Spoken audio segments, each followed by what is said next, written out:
On 2 to You Breakfast Friday morning at this time, it means it's time to catch up with Mayor of Dubbo Regional Council, Matthew Dickerson. Good morning, Matthew. I know you look forward to Friday mornings every week, Ian, so you can have a chat to me. Absolutely, because we find out heaps, there's a lot going on. There is. Now, Matthew, there has been a winner announced in the Tony McGrain Scholarship Award. And this has been going for quite some time now. Obviously, Tony McGrain was the Mayor of Dubbo many years ago. He last was Mayor in 1999 from memory. He was elected to State Parliament in 1999 and unfortunately passed away a few years later. So there is a scholarship at Charles Sturt University in his name. There's a scholarship dinner they run every second year typically to raise money for that particular scholarship. So out at Charles Sturt University during the week, Emma Solomon was awarded the scholarship there, the Tony McGrain Scholarship. And it's actually quite interesting. I also had dinner with Professor Renee Leon, who's a Vice-Chancellor, or the Vice-Chancellor of Charles Sturt University, and just talked about Charles Sturt and how important it is for our educational landscape in Dubbo. And one of the real challenges they've got, Ian, is during the pandemic, they did a really good job with remote learning. But they did such a good job with remote learning, now that you can get back into the lecture hall, then some people who are living in Dubbo are choosing not to go on campus for their education because it's nice and convenient to stay at home in their pyjamas.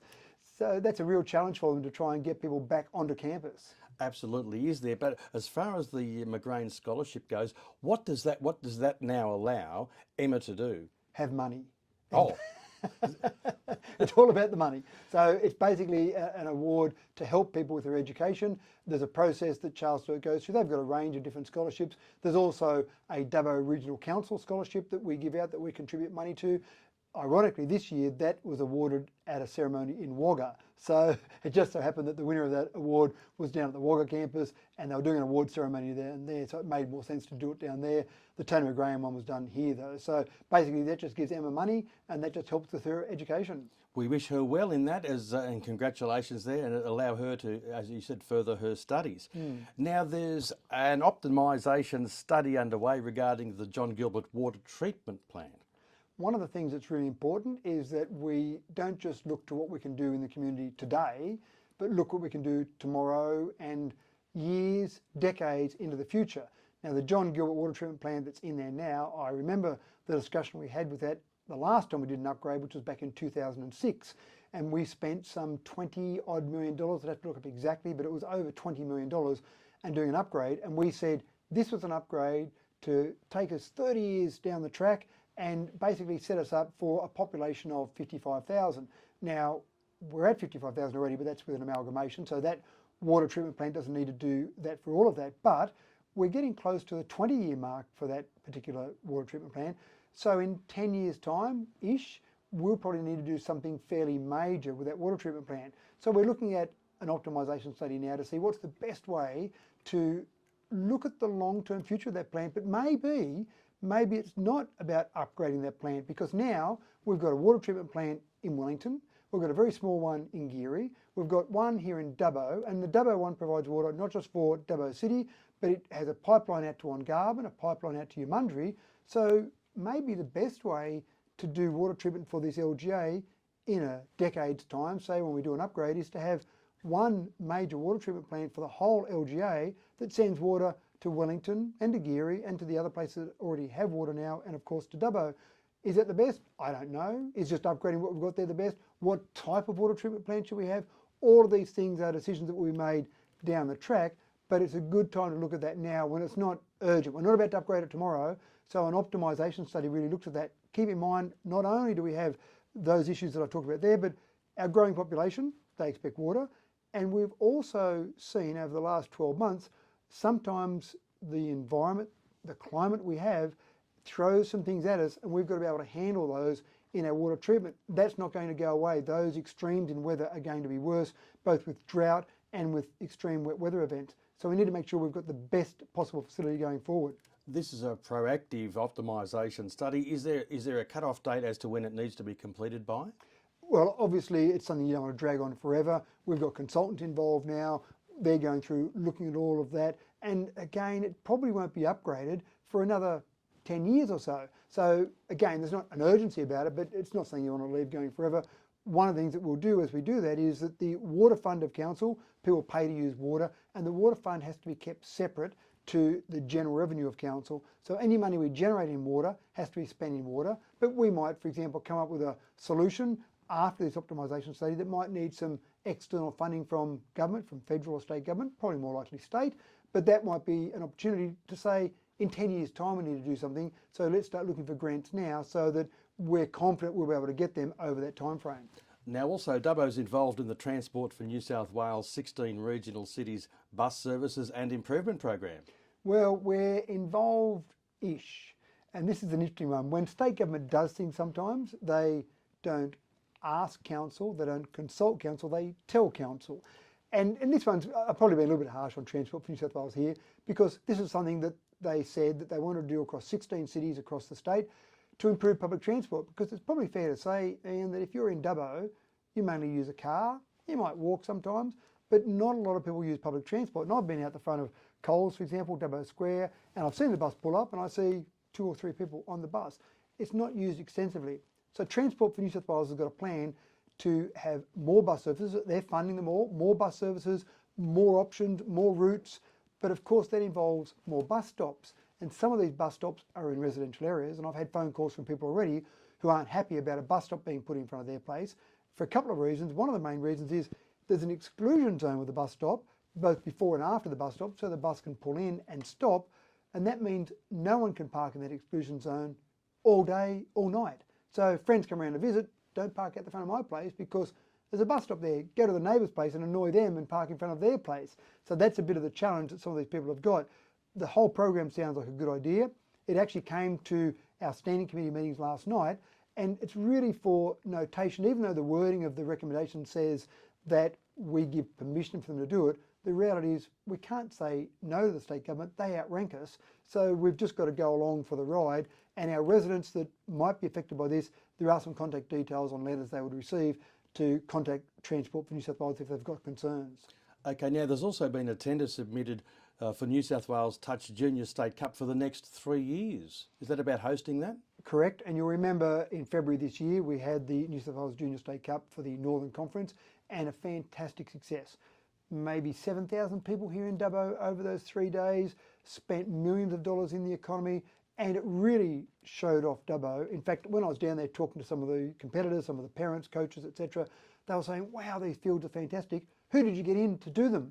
And I said, well, our staff are actually pretty good at this sort of stuff. Wow, your staff can do this. Well, that was one of the things that still sticks with me is, and I heard some feedback on air and talking to different people, they said the facilities and the fields, as you say, were fantastic. Yeah. And again, we did that all at very low cost. We didn't pay any money to New South Wales Touch. Dubbo Touch Association contributed $10,000 in cash. What we said we'd do for New South Wales Touch is make it a fantastic event. We'd do lots of the organisation for them here. We'd make sure the fields were perfect, all the rest of it. And I think we delivered on all of that. Now, there is still a cost to council to do that. Our staff are employed regardless, but instead of mowing Truck O'Reilly Cycleway, they might have been mowing those fields, for example, getting them ready. So there is still a cost, an in-kind cost, if you like. So we've now put in a tender for the next 3 years to try and secure that for Dubbo, and it's a competitive tender. One of the comments that I had from one of the staff from New South Wales Touch is that some councils, when they put their tender in, they say, we'll pay you $100,000 cash if you bring it to our community. We don't have that kind of money to do that. So we put in a tender. We've estimated that if you costed out all our staff time to do this, it'd cost $85,000. But it's not an outright cost of $85,000 because our staff are employed anyway. We just redirect where they might be used for that particular event. So we put the tender in. We're hoping to get it for the next 3 years. We've put our best foot forward without handing over cash. Well, as you say there, though, it sounds like that the benefits outweigh anything to do with the cost or the time and that, because, as you say there, from the last experience, it was wonderful economically for Dubbo. And that's a real challenge that we have, Ian, because you're spot on.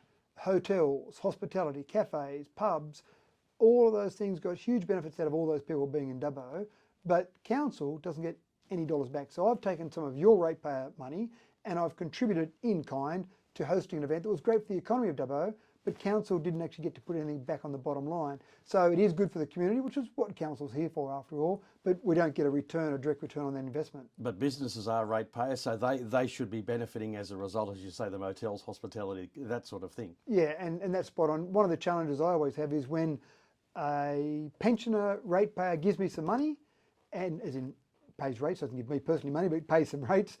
And then I say, I'm using your money that you give council in the best possible way.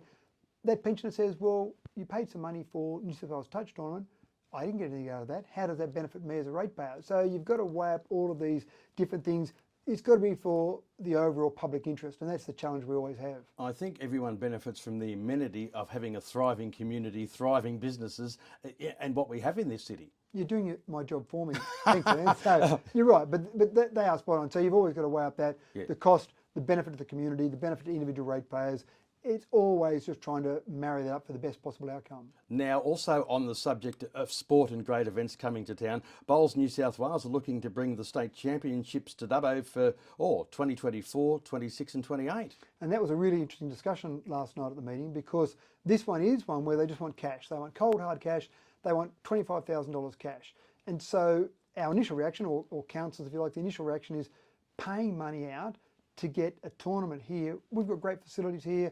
They'll use some of the bowls clubs. We've got some great bowls clubs here. Why should we have to pay out any money? But then you start to look at the economic benefit. It's got something like 1,700 people. They would be here for about 2 weeks. And it's fair to say that the age group that the bowlers come from, not all of them, but probably a majority are a little bit older, maybe a little bit more disposable income. So they might spend a little bit more. They might spend millions of dollars in our economy for those 2 weeks. So then you weigh that up. So no final decision was made at the meetings last night. Of course, standing committees don't have the ability to form council resolutions. But in 2 weeks' time, when we have our final resolution of council, that'll be interesting. I'll talk to you in 2 weeks' time about the exact outcome of that. But that's the thing that you're trying to weigh up. Do we hand over 25 grand to an organisation that's probably a fairly well-off organisation, but to guarantee that for 3 events, so 24, 26 and 28, and they would alternate it between metro and regional, but they've obviously come to Dubbo for a reason, because we've got some great facilities. Well, they'd certainly be a great economic injection into Dubbo for each of those 3 times, so we'll wait and see with that one. Speaking of funding from council, Ozfish River Repair Bus are asking for some funding too. It seems like there's a big bucket of money at council, doesn't it? And everyone wants a piece of it. So. You've got that hidden over there somewhere, have you? If only. But this is one that used to be funded by council, and the River Repair Bus, I think, in general, does a good job. They go along the river, they clean up litter, they get rid of some weeds, they basically make the river a better place. So fantastic. But there's a cost to that. Previous councils, the previous council had funded the River Repair Bus. When it came to last year, when we were doing our budget for last year, we made a decision not to fund the River Repair Bus and let our staff internally do the work that they've been doing. And now we've got to weigh up, and again, very interesting discussion last night, but we've got to weigh up now whether or not we're better off continuing on with that internal focus, or if we're better off going to an external organisation like River Repair Bus for $45,000 they've asked for to keep doing some of that work. The other part of it is that if we're going to give $45,000 to one organisation, should we go out through a quotation process, an EOI process, even a tender process, although it's below the amount you'd have to go out to tender, but some sort of EOI process, because that's significant dollars. Is there another organisation out there that might be able to do it for the same or better money, or less money if you like, or might do a different job? So these are all the discussions we've got to have. Or do we just keep, as we've done with the last year, with our staff internally taking care of that work? So this is obviously something too. This will flesh out down the track and we'll find out more. The next 2 weeks, and one of the great things about going through committee meetings and then going to a council meeting in 2 weeks' time is that the final decision won't be made for 2 weeks. So it's a chance for your listeners, for example, to contact councillors, to have a discussion, chat to each other at coffee one day, and then contact councillors and say, here's what I think about that particular discussion, and here's what we think you should do for the betterment of the community. Now also too, a big redevelopment here right next to our studios in Carrington Avenue actually. This planning panel has approved the new public administration building, which will house about 700 public servants. It will make a difference to your landscape here, won't it? You've got a large office block that I can just see out through the shades there at the moment. Next door, that's going to be replaced. We aren't the consent authority, so council doesn't say yes or no to this. The Western Regional Planning Panel was the consent authority, and they've now said yes. Now that's yes to a 5-storey office building with 2 additional stories underground for car parking, basement car parking. So that's a large building, 700 staff. That'll take 24 different sites around Dubbo now that house staff for the state government and bring them all into one building. that sounds like a good, sensible thing to do. $35.7 million. It's not a cheap build as such, but it will also free up some other office space around Dubbo, because obviously there are state government staff across 24 different locations in Dubbo now. So that'll be a significant development, and I'm sure, Ian, you'll get sick of the sound of construction once that construction starts next door to you. We're already thinking about that because our studios are facing onto that side. There are also issues with our microwave links and stuff like that, and the satellites. So that's something else we've been looking at. But I have seen the concept drawings of that building. It's a very good looking building. Yeah, it'll change the landscape of Carrington Avenue, and I theoretically think the idea of putting all those different government departments in one building makes a lot of sense, because if I'm working in a government department in Dubbo and it might be distributed across the state, there might only be 2 or 3 colleagues I might have in my same department. But if I'm in a building with 700 people, I might be able to have those water cooler conversations with people from other departments. It might get rid of a bit of that silo effect sometimes that I see in government, where you get different departments just doing their little thing and not worrying about every other department. If they're all there in one building together, I think it'll open up those lines of communication. Is there any concern, though, that there may be a glut of office space if they all move in there? That means there are a lot of vacancies around town. Any thoughts about that? I think initially you will see some of those vacancies, but I think there is enough demand in Dubbo for businesses and organisations that want to have office space in Dubbo that I think that office space will be taken up fairly quickly. In fact, it might actually encourage more businesses to open up here. Dubbo Region Mayor Matthew Dickinson, as always, you've brought us up to date, and we thank you very much for your time this morning on 2 to You Breakfast. My pleasure, Ian. We'll talk again in a week.